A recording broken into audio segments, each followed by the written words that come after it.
আসসালামু আলাইকুম, আশা করি সবাই ভালো আছেন। আজকে আমি আপনাদের তৈরি করে দেখাবো বেগুন আলু দিয়ে শুটকির রেসিপি। খুব সহজে ঝটপট তৈরি করে নেওয়া যায় এই রেসিপিটি, আর খেতে হয় দুর্দান্ত। আশা করছি আপনাদের ভালো লাগবে।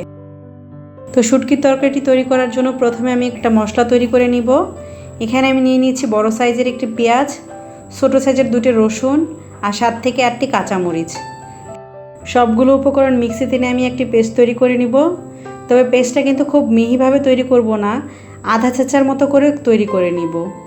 আশা করি দেখে আপনারা বুঝতে পারছেন। আপনারা পাটাতেও আধা ছেঁচা করে মশলাটা তৈরি করে নিতে পারেন। এখন আমি একটি কড়াইয়ে পর্যাপ্ত পরিমাণ তেল নিয়ে নিচ্ছি।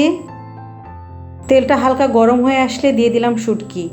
এখানে আমি কাচকি শুটকি নিয়ে নিয়েছি। শুটকিটা আমি গরম পানি দিয়ে ভালোভাবে ধুয়ে পরিষ্কার করে নিয়েছি। শুটকিটা প্রথমে আমি তেলে একটু সামান্য ভেজে নিব, এতে শুটকির তরকারির গন্ধটা খুব ভালো আসে। এখন এখানে আমি দিয়ে দিচ্ছি সেই তৈরি করে রাখা মশলাটা দিয়েও আমি তেলের মধ্যে হালকা ভেজে নিব। এখন এখানে আমি দিয়ে দিচ্ছি 1 চা চামচ মরিচের গুঁড়া, 1 চা চামচ হলুদের গুঁড়া আর স্বাদ মতো লবণ। ঝালটা আপনারা আপনাদের পছন্দ মতো দিবেন, আর কাঁচামরিচটা অবশ্যই দিবেন। এতে শুটকির তরকারির গন্ধটা অনেক বেশি ভালো আসে। এখন সবগুলো উপকরণ তেলের মধ্যে আমি হালকা ভেজে দিয়ে দিলাম সামান্য পানি। এখানে আমি মশলার বাটিটা ধুয়ে পানি দিয়েছি। এখন মশলাটা কষিয়ে নিব। মশলাটা কষানো হয়ে গেলে আমি এখানে আরও একটু পানি দিয়ে মশলাটা আবারও কষিয়ে নিব। কারণ মশলাটা যত বেশি কষানো হবে তরকারিটা খেতে তত বেশি ভালো লাগবে।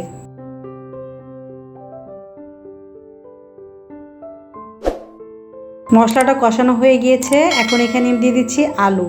এখানে আমি 2টি মিডিয়াম সাইজের আলু নিয়ে নিয়েছি। আলুটা আমি পাতলা করে কেটে নিয়েছি। আলুটা দিয়ে মশলার সাথে ভালোভাবে মিশিয়ে এখন এটা আমি ঢেকে কষতে দিব 4 থেকে 5 মিনিট।